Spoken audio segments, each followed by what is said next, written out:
Mm.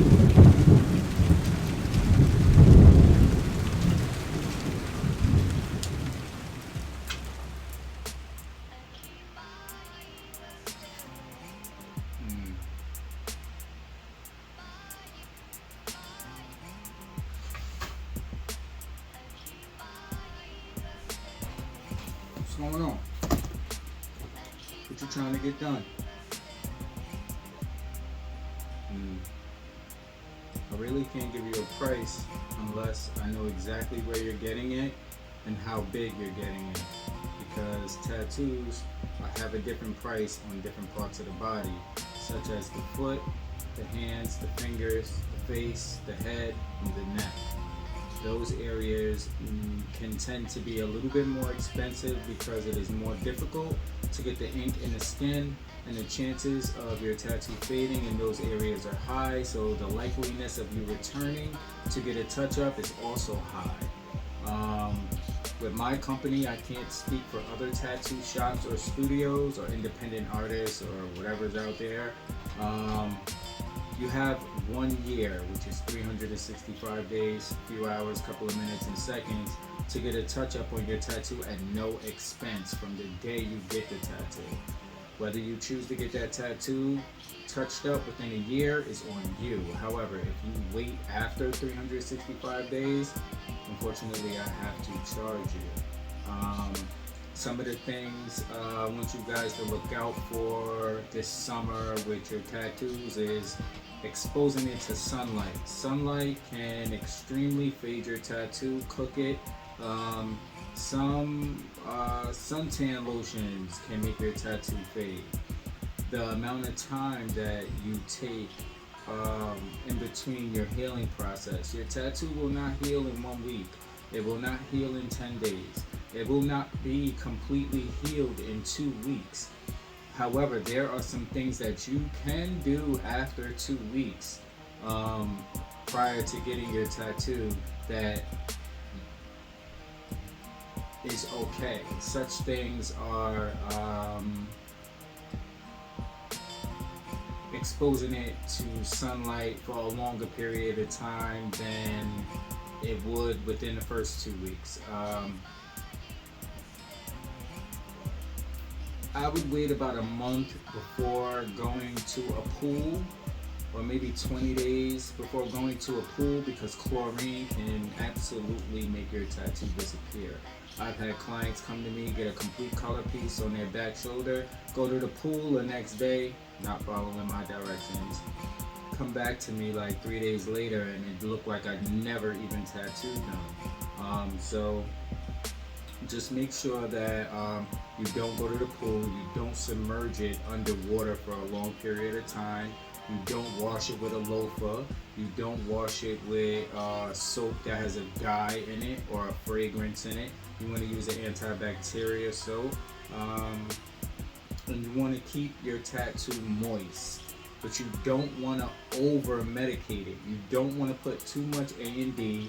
You don't want to put too much hustle butter. You don't want to put too much aquaphor, too much tattoo glue. Whatever you're putting on it during the healing process, please follow the directions of the tattoo artist that gave you the directions. And if you feel like you need a second opinion, give me a call.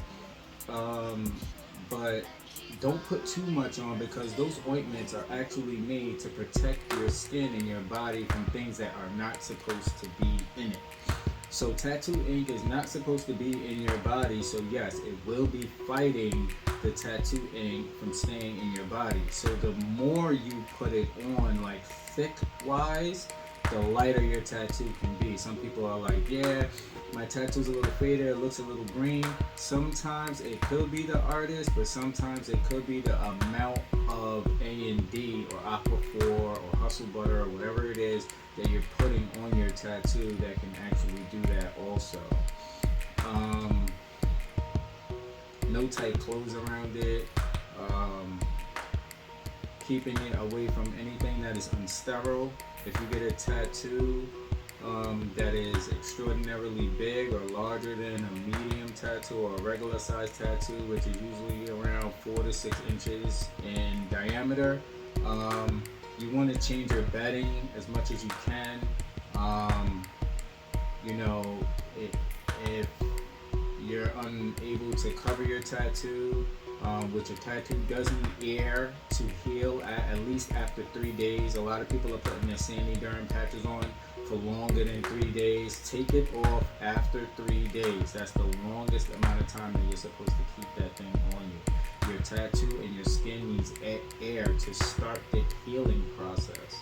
If you don't allow your tattoo to hit the right amount of air, it can keep the skin and the pores open, and your tattoo ink can start to seep out because you're suffocating it. And also, if you get a tremendous amount of different colors, then you may want to take it off before the 3 days, because those colors will start to mix in with one another as your ink pouch starts to like clutter up with extra ink and extra plasma and liquid and stuff like that from you getting a tattoo.